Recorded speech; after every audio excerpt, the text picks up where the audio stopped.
Dr. Omar Bali here. Welcome to Body Sculptor Vlogs. Well, so far this channel has been very inconsistent, just as my body weight goals have been. I have been gaining, losing, and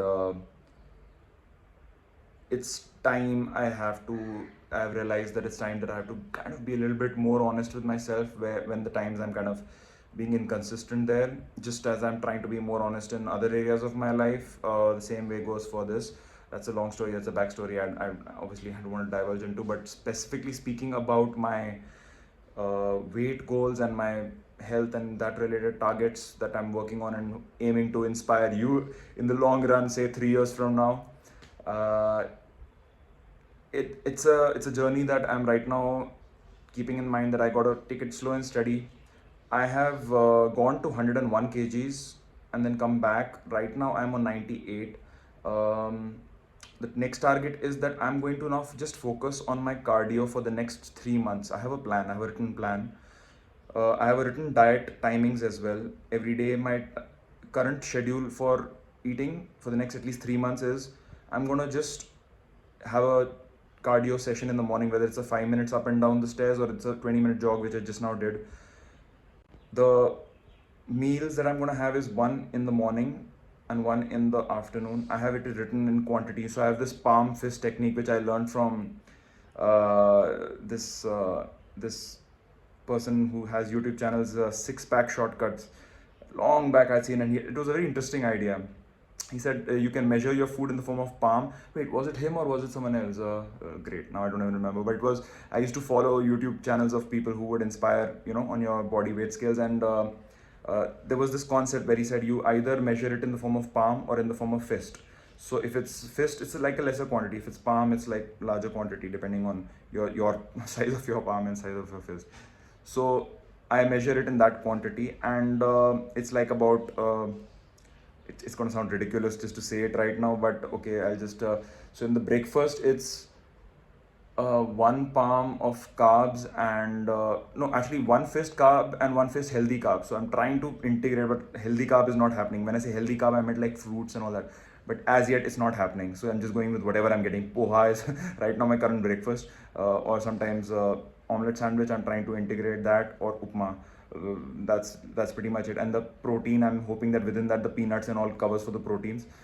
Really, it's not up to the mark, but it's at least quantity is less compared to what. So my measurement is that at least I'm keeping the quantity somewhat similar, so that even if quality at the moment I'm not having in my budget to set up that in my fridge. I can purchase stuff, but then at the moment it's not within my budget to put all those nice keep constantly. Maybe I could buy some fruits. Maybe, yeah, that's probably a good idea. I should consider doing that.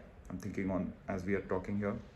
uh, the afternoon session is where I am having in the it's about between 1:30 to 2. I'm trying to, and that's the final meal of the day. I'm trying to keep it as 2 palms of protein, carbohydrates, and 1 palm of protein. It's just a simple balanced diet. So carbohydrates is what? Rice, rotis, vegetables. Protein is what? Pulses and meat, if there is any. Uh, Chicken is kind of meat is kind of less. I'm eating less of non-veg because the meals that we are provided in our place here is does not have as much that, and I'm just trying to keep myself within a certain budget. At the same time, I mean, I can afford to once in a while kind of indulge, but let's see. At the moment, this is where I am at. Um, Water, of course, I always have plenty amount, and coffee I have about 2 large cups. So one in the morning, one in the afternoon, but I divide into 2 smaller cups. Uh, Kind of take a sugar less only, but sometimes they have those ready-made ones, so I end up taking the slight amount of sugar ones. That's it. That's the quantity of food I'm taking, and that's helping me gradually point 2, point 3, kgs per day. If I'm able to stay consistent with it, I'm actually seeing results happen with that as well. And now that I'm adding jogging to it, it might even improve further. So let's see. I'm working with that. So this is my current plan. I planned for the next 3 months to reach from 98, which I'm right now, to 87.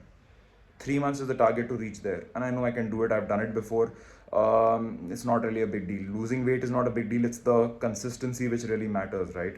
That's what I have to work on. And after that 3 months, my next target will be to maintain it at that level and gradually build my muscles as well. That's when I start going to the gym, start building up on the muscles. Maybe meanwhile I can do a little bit of floor exercises, as it is in these days. Going to the gym is not the most advisable thing. So in another 3 months, possibly the situation might be a little better on that front. Or I could just purchase some dumbbells, or like a gym, and get to the house as well, and work with that. So those are the options right now. So restarting again after a while. I had a period where I was going through Corona session, like okay, I was going through COVID as well. I call it Corona session. I don't know for what reason, but I had the COVID infection, and I had kept it quiet just to kind of keep myself isolated and just self-treated. That was one phase which my goals kind of went bad. Maybe that was one of the reasons, but I don't want to put all the blame on that. That's just, that'll be totally irresponsible. Uh, well, here's wishing us luck in this journey further ahead, and let's move on. 1 year from now, I am going to have a flat belly and decent sized chest, biceps, well toned muscles. That's my target for 1 year. 3 years, Hrithik Roshan level body. Yeah, aiming for that, huh? Cheers. Okay, bye.